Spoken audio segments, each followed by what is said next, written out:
Ayun. Good day, it's another day. Ang tagal bago ulit ako nakapag-voice over, grabe. Sahin nga eh. Kain na lang kung kanin. Ito na nga, puro kasi ako scroll, hindi kasi tayo nakapagluto ngayon kasi ayoko ng amoy ng ginisa.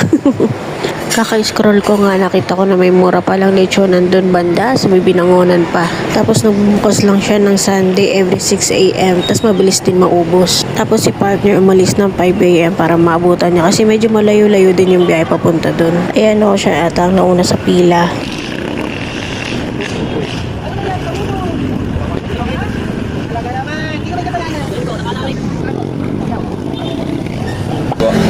Ano ng balat? Lilihan ng misis ko eh. Dinahilan pa ako pero gusto rin naman niya yung balat.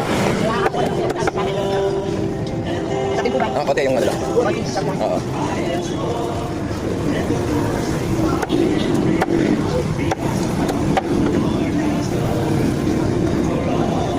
Bakit sa kami natin ng kote?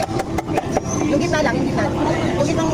Di pala tayo masyado nakakapag-voice over tsaka video ngayon kasi masakit lagi ulo, ganyan, nagsusuka, alam nyo na. Sinamantala ko lang ngayon kasi parang naisipan kong gawa ng video to. Wala pa ngayong mic ko eh. So ayun, na-solve naman ang buntis. Ayos, marami pa akong video na hindi ko pa nagagawan talaga ng voice over. Pero ngayon hindi muna tayo luto kasi allergic si buntis sa mga gisa. Kaya patatakamin ko muna kayo sa mga cravings ni buntis.